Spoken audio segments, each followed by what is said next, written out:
میں ایک سادی سی بات کرتا ہوں، اتنے لوگ جتنے لوگ یہاں بیٹھے ہیں اگر کسی دنیا دار کے ڈیرے پہ چلے جائیں اور اس سے کوئی چیز طلب کریں اور وہ دینے کی استطاعت رکھتا ہو تو وہ کیا خالی لٹائے گا؟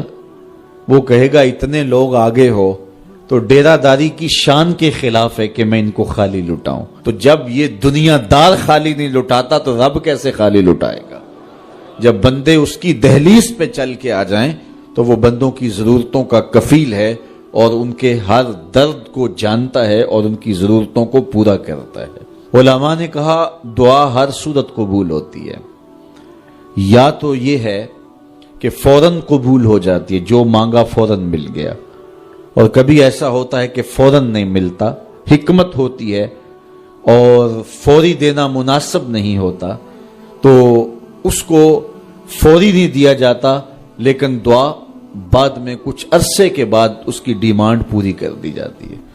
اور کبھی ایسا ہوتا ہے نہ فوری دیا جاتا ہے نہ بدیر دیا جاتا ہے، اس دعا کو ذخیرہ کر لیا جاتا ہے اور حشر کے دن اس کا بدلہ دیا جائے گا۔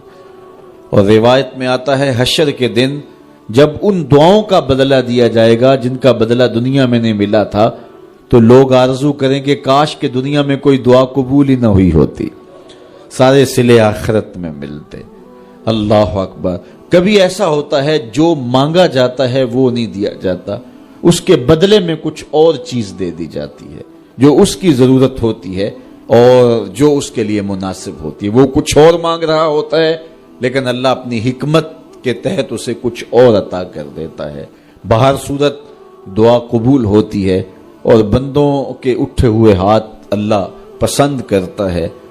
آج یہ بھی بحث چلتی ہے نہیں مانگنا چاہیے، فلاں وقت میں نہیں مانگنا چاہیے، تو وہ کہتا ہے مجھ سے مانگو جب بھی مانگو، میرا دست کرم تمہیں دینے پہ آمادہ ہے۔ اور اگر کوئی نہیں مانگتا تو فرمایا کل ما یابو بکم ربی لولا دعاؤکم، اے محبوب فرما دو اگر یہ نہیں مانگیں گے تو اللہ بھی پرواہ نہیں کرے گا۔ مانگنا تمہاری ضرورت ہے، اگر تم مانگتے رہو گے تمہاری جھولیاں بھرتا رہے گا، اور اگر تمہیں اسے نہیں پکارو گے تو وہ بھی تمہاری پرواہ نہیں کرے گا۔ تو اس کے حضور دعائیں مانگو، اپنی آرزویں پیش کرو، اپنی تمنائیں اس کے حضور پیش کرو۔